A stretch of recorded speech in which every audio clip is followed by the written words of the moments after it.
أعوذ بالله السميع العليم من الشيطان الرجيم من همزه ونفخه ونفثه بسم الله الرحمن الرحيم الحمد لله رب العالمين وبه نستعين على أمور الدنيا والدين والصلاة والسلام على مبعوث رحمة للعالمين نبينا محمد بن عبد الله صلى الله عليه وعلى آله وأصحابه ومن والاه أما بعد إخواني في الله أوصيكم ونفسي بتقوى الله فقد فاز المتقون.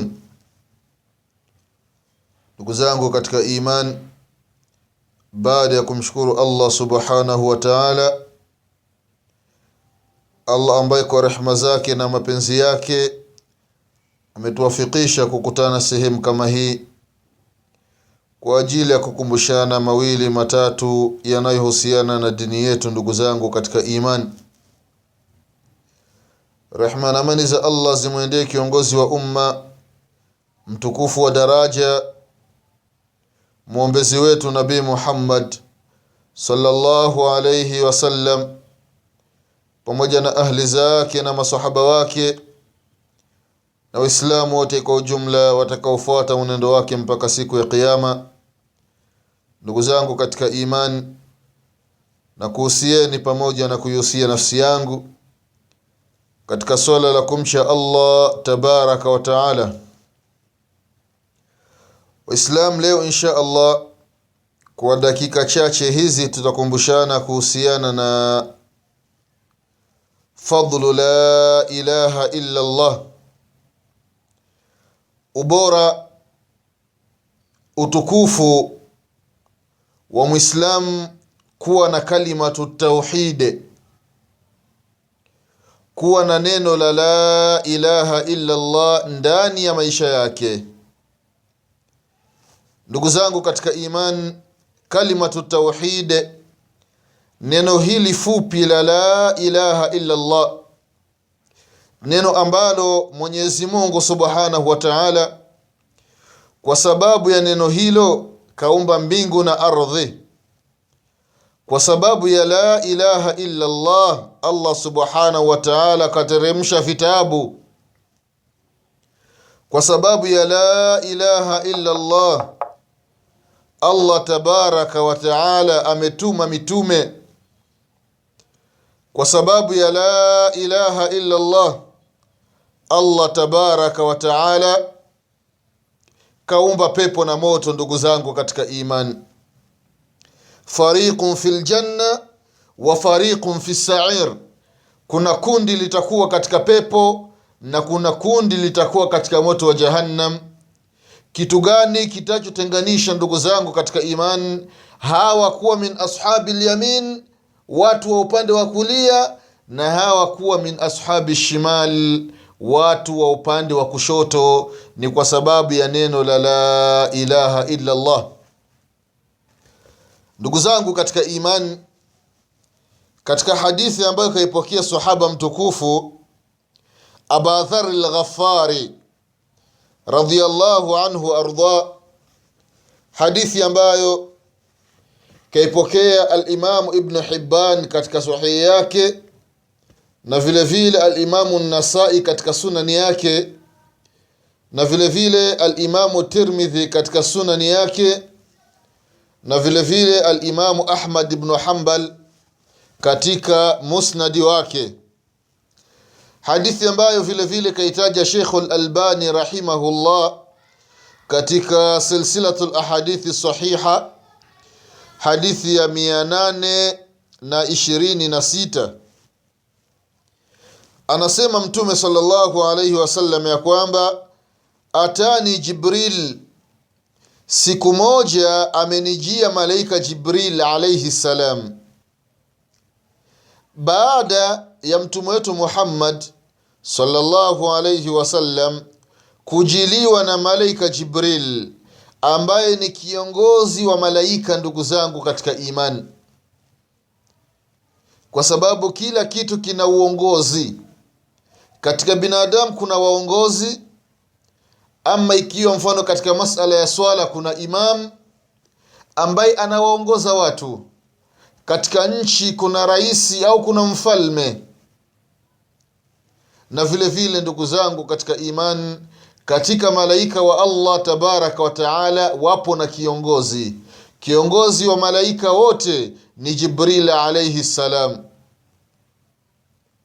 Akasema Mtume sallallahu alayhi wasallam baada ya kujiwa na Jibril alayhi salam, faqal Jibril alayhi salam akasema kumwambia mtume wetu Muhammad sallallahu alayhi wasallam ya kwamba bashir ummatika annahu man mata la yushriku billahi shay'an dakhala aljanna. Ya Rasulullah, hani maneno ya Jibril alayhi salam anamwambia mtume wetu Muhammad sallallahu alayhi wasallam ya kwamba bashir ummataka, wape bishara ummati wako, waambie ummati wako ya kwamba mamata, yeyote atakayekufa katika ummati wako ewe mtume Muhammad sallallahu alayhi wasallama, la yushriku billahi shay'a, hatomshirikisha na Mwenyezi Mungu na chochote. Mtu atakayekufa katika ummati Muhammad sallallahu alayhi wasallam hakumshirikisha Mwenyezi Mungu na chochote, nini anapata ndugu zangu katika iman? Dakhala aljanna, mtu huyo ataingia katika pepo. Allahu akbar. Angalia ubora wa la ilaha illa Allah, kutomshirikisha Mwenyezi Mungu subhanahu wa ta'ala, kwa sababu la ilaha illa Allah ikikita ndani ya nafsi yako hauwezi ukafanya shirki, kwa sababu shirki ndugu zangu katika imani ni kinyume cha la ilaha illa Allah.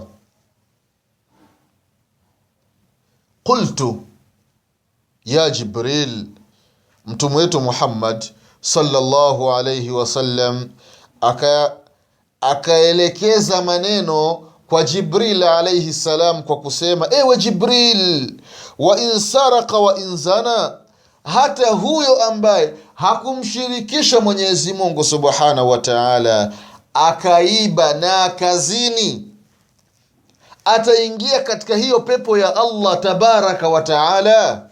Qal Jibril alayhi salam akajibu kumwelekea mtume wetu Muhammad sallallahu alayhi wasallam ya kwamba naam, ndiyo.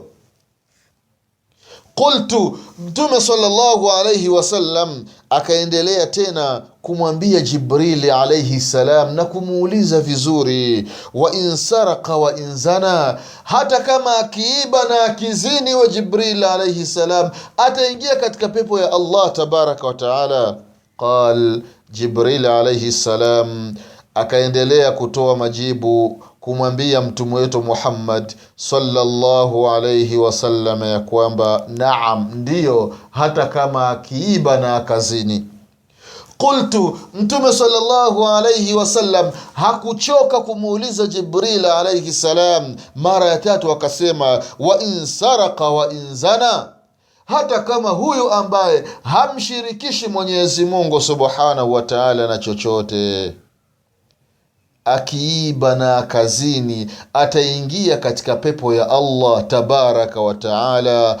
Qal Jibril alayhi salam akatoa majibu kwa kusema naam, wa in saraq wa in shariba al-khamra, ndiyo, hata kama akinywa pombe. Allahu akbar. Ndugu zangu katika iman, angalieni ubora wa kutomshirikisha Mwenyezi Mungu subhanahu wa ta'ala.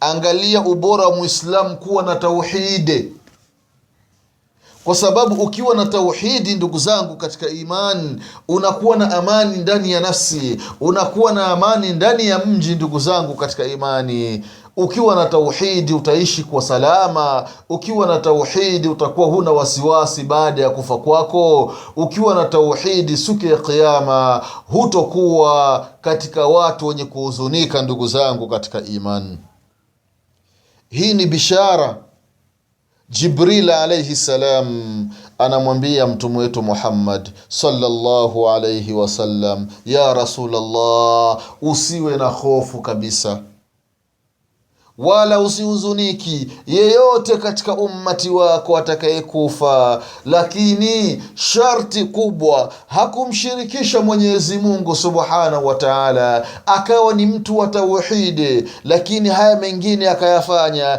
imma kaiba, imma kazini, imma kanya pombe, lakini hakumshirikisha Mwenyezi Mungu Subhanahu wa Ta'ala, akafa na tauhidi yake, Mwenyezi Mungu Subhanahu wa Ta'ala atamuingiza katika pepo yake siku ya kiyama.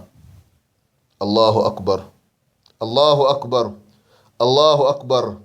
Angalieni ubora wa tauhidi ndugu zangu katika imani. Na mtu kama huyu siku ya kiyama kuna namna mbili, imma Mwenyezi Mungu Subhanahu wa Ta'ala akamuingiza kwanza katika moto ili amchome kutokana na haya makosa aliyoyafanya, au akawa tahta almashia, akawa katika msamaha wa Mwenyezi Mungu Subhanahu wa Ta'ala, Allah akamuingiza peponi bila kuonja adhabu. Ndugu zangu katika imani, Allah Waislamu, na kuhusieni pamoja na kuihusia nafsi yangu jambo la ushirikina, jambo la shirki, wallahi tuliweke pembeni, na yeyote ambaye ni mshirikina atubie kwa Mwenyezi Mungu Subhanahu wa Ta'ala taubatan nasuha, toba ya kweli, moyo wake ujae tauhidi. Ndugu zangu katika imani, afanye mambo ya kumridhisha Mwenyezi Mungu Subhanahu wa Ta'ala na kufanya mambo aliyoyaelekeza mtume wetu Muhammad sallallahu alayhi wasallama. Ndugu zangu katika imani, kwa haya machache tunamwomba Mwenyezi Mungu Subhanahu wa Ta'ala kwa rehema zake na mapenzi yake atupe kila kheri. Allah Subhanahu wa Ta'ala atuepushe na kila shari. Allah tabaraka wa Ta'ala tusamee madhambi yetu. Tunamwomba Mwenyezi Mungu Subhanahu wa Ta'ala tufishe alikuwa ni Uislamu. Ya Rabbi, tunakuomba kwa rehema zako wasamee Waislamu waliotangulia mbele ya haki. Ya Rabbi, tunakuomba siku ya kiyama utufufue tukiwa nyuma ya mtume wetu Muhammad sallallahu alayhi wasallama. Nasema subhanaka Allahumma bihamdik, ashhadu an la ilaha illa anta, astaghfiruka wa atubu ilaik. Subhana rabbika rabbil izzati amma yasifun, wa salamun ala al-mursalin, walhamdulillahi rabbil alamin. Wassalamu alaykum wa rahmatullahi wa barakatuh.